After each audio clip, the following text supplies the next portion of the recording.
Gervonta Davis picks Loma to beat Haney, 135, the new Glamour division of boxing. What's good, everybody? It's your boy, Corner Red Sports. Let's talk about it. Alright, y'all. So, recently, Gervonta Davis was asked who he was picking in the fight between Devin Haney and Vasiliy Lomachenko.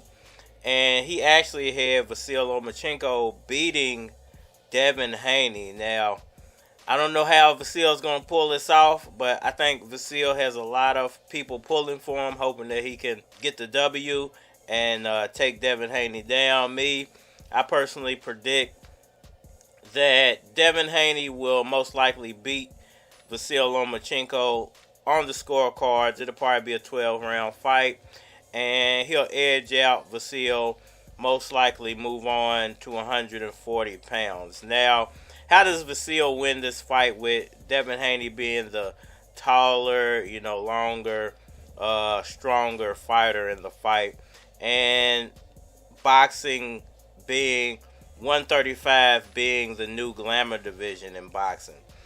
Well, listen, I think Loma's going to have to get on the inside. He's going to have to spin Devin Haney. He's going to have to keep Devin Haney on his toes all night. Going to have to use his speed and combination punching to try to outpoint Devin Haney. He can't go about it the way George Kambosos went about it. George Kambosos went about trying to be the brute in the fight, and he was actually the smaller of the two guys. So it didn't work out in his favor. He tried that twice. He went into the second fight trying to box him, and he was doing well in the first few rounds, but as Devin kind of figured him out, he reverted back to what he did in the first fight. So, that would be a big mistake for Loma to try to go in there and out-brute Devin Haney, but we've never really seen Loma try to be a brute in a fight. So I wouldn't think that he would go into this fight with that type of mentality, but you never know. It's been a while since Loma has been in the ring with a formidable challenger.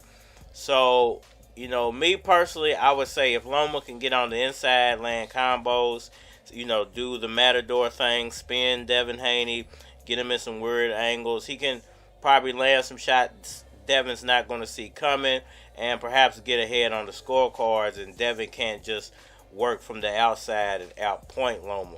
Now, nobody should be thinking that Loma's going to knock Devin Haney out. Is it possible? Anything's possible in a boxing match, but that would be the furthest thing from my mind, Lomachenko actually knocking Devin Haney out, which that would really cement Loma as one of the greatest boxers ever if he could pull that off. I think a lot of people would not only give Loma credit for beating Devin Haney, but if he was able to knock Devin Haney down or out, that would be spectacular, and I think that would put him back on a new plateau in the sport of boxing. And, moving into my next topic, the Glamour division of boxing, all eyes are on 135 pounds now. It was 147, a year ago, 2 years ago. It was heavyweights a few years back with Deontay Wilder. Now it's 135 is where all the eyeballs are at. And it's a lot to do with the competition level there. It's very high. Now if Devin Haney decides to leave, it's going to change a lot.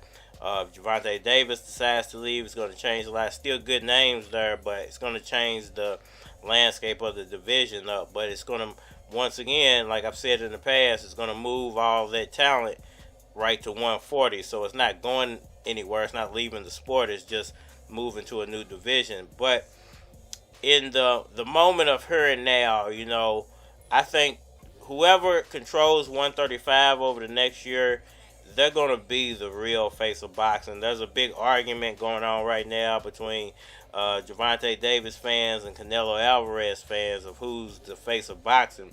Listen, at the moment, I think his hands down Gervonta Davis. Now, you could say overall, Canelo's still one of the biggest faces in boxing, which is very true. He does still sell very well. He's doing very well as a boxer. You cannot deny the fact that, you know, he's still putting up big numbers as a fighter. But right now, Gervonta Davis is the shiznittle, snip, snap, bamboo. And there's no denying that. And they should be playing off of that. You know, I've always wanted it to be in the sport of boxing to where they don't just have super fights, but they have super cards. Whose fight was that a couple months ago that had the Gervonta Ennis fight? That was one of the best boxing cards. That was like a super card. And, you know, it turned what was going to be just a mediocre fight, Gervonta Ennis versus Curran into a super fight because there were so many other good fights on the card. Now, if superstar fighters like Gervonta Davis and Canelo Alvarez started being on each other's card, and the problem with that is nobody wants to be on the undercard. But I think it could be a situation to where there are two headlining fights, to where there's a, it has to be in two different divisions though for it to work. So there could be like a middleweight headlining fight, and then like a lightweight headlining fight.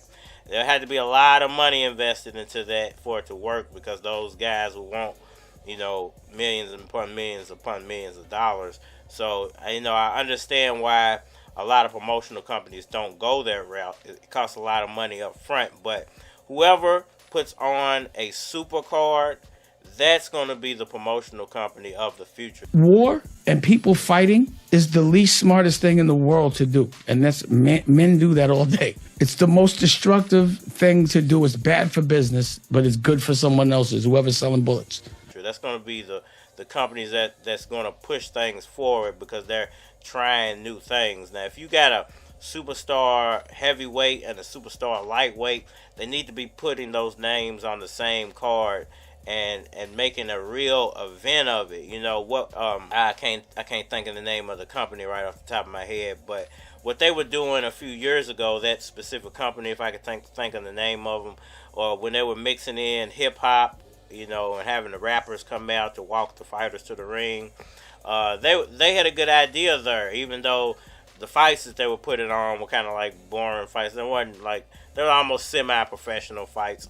But if you were to do that in a real high level boxing event, like have let's say Tyson Fury versus Deontay Wilder, and then you got Gervonta Davis versus Shakur Stevenson on the same card, and have a hip hop artist or the latest R&B artist, have make a real show of it, something that would make people, multiple crowds of people, want to actually purchase the pay-per-view, because it's going to be a real memorable event. And do it in a football stadium so you can, put 100,000 people in there.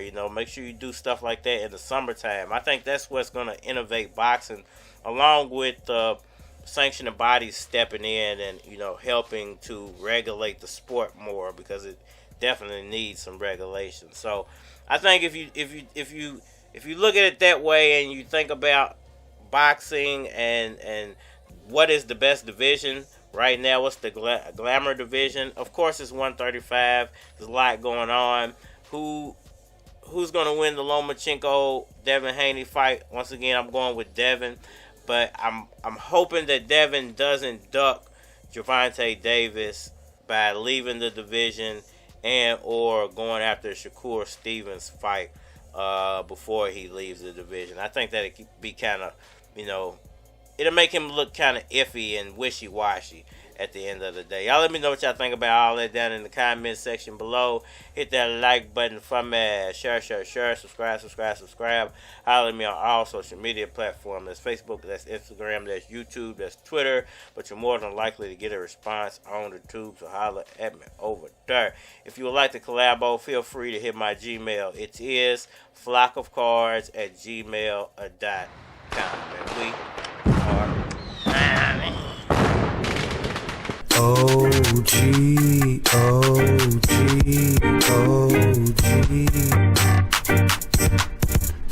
They ain't fucking with me. They ain't fucking with me. They ain't fucking with me. They ain't fucking with me. Everything I do dope. Everything I do clean.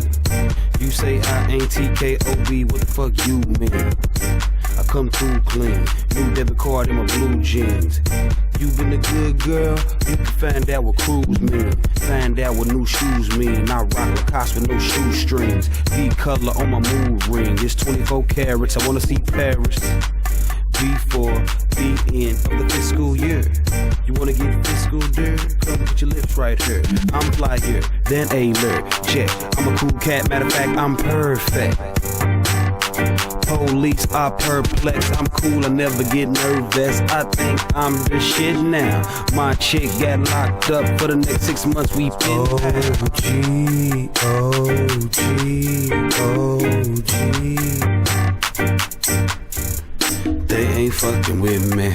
They ain't fucking with me. They ain't fucking with me. They ain't fucking with me. Hold up, make sure you get the picture right. Picture me with a red bone in a hotel watching naked night. With an Asian chick watching naked night. New girl with a new toy. She ain't get it from Fisher Price. I live the life of a pharaoh. You live the life of a scarecrow. Niggas want to compare flows like thumbtacks next to arrows. It ain't fair, ho, so I'ma go easy. Show me love when you see me. I got CDs and MP3s. OG.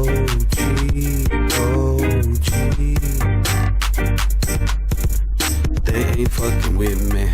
They ain't fucking with me. They ain't fucking with me. They ain't fucking with me. OG, OG, OG. They ain't fucking with me. They ain't fucking with me. They ain't fucking with me. They ain't fucking with me.